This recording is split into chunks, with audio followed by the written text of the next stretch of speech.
Now, as we start the new year, we're also asking about the future. What will life be like in 30 years' time? That's the question that BBC Tomorrow's World set out to answer in 1995. Well, the BBC programme broadcast a special episode 3 decades ago, as if it was reporting in the year 2025. So, as we've now actually got there, how many of their predictions back then did ring true today? Our reporter Ellie Price has been taking a look. On BBC One, some more scientific innovations are examined by the team of Tomorrow's World. The theme tune might take you back, but the whole point of the programme was to look to the future. Greetings, 20th century people. No idea why they thought we might be doing the funny hand thing, though. Well, it may look like today's, but it's not what it seems. The suit is chemically treated to make it thermosensitive. And we've finally solved the problem of lost keys. Don't have any in the first place. Each unique fingertip opens all the different doors in my life when I press them against pattern recognition pads. Here in 1987, the team were making predictions about what us 21st century people might be up to. On some things, they were right. Now, this isn't just a watch or just a TV phone. It's also satellite connected, so I can receive information, any information I want, from any computer I have access to around the world. In other areas, they were less accurate. A tiny biosensor under my tongue analyses chemical changes in my saliva and radios any changes that I ought to know about to my tie, which changes colour, so I can intercept most illnesses before they become a problem. Scan presenters. Good evening and welcome to this very special edition of Tomorrow's World.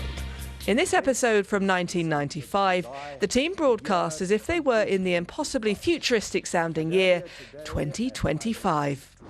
Today, our personal details are stored on a microchip the size of a grain of rice. Details include your name and DNA fingerprint number. It seems we always were the number.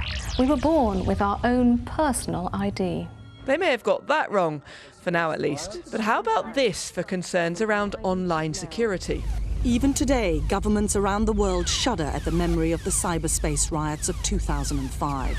Massive amounts of money belonging to ordinary people had been redirected by computer terrorists. Of course, those riots never happened. But is any of this sounding familiar? By 2020, security on the networks had been fortified. But there are many who think that it's only a matter of time before the terrorists learn to beat the system once again. There were other technologies the show couldn't get enough of.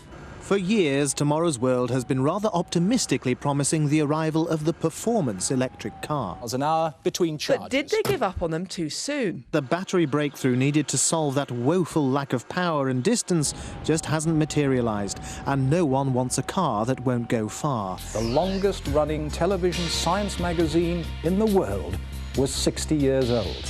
Now, to celebrate... Tomorrow's World ran from 1965 to 2003. It didn't survive to celebrate its 60th anniversary this year, as this episode predicted. But this prophecy from that show 30 years on still seems pretty apt for our own future.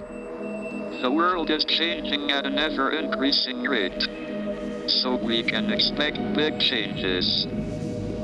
Some of these are very exciting, and some are alarming. The one thing we can be sure of is that it will be very different, and probably not what we expect. Ellie Price, BBC News, in the year 2025. Quite a lot of it was accurate. It was. It was. The smartwatch. I'm also just getting used to saying cars. in 2025. I was thinking that's a long way away. Oh, no, that's now.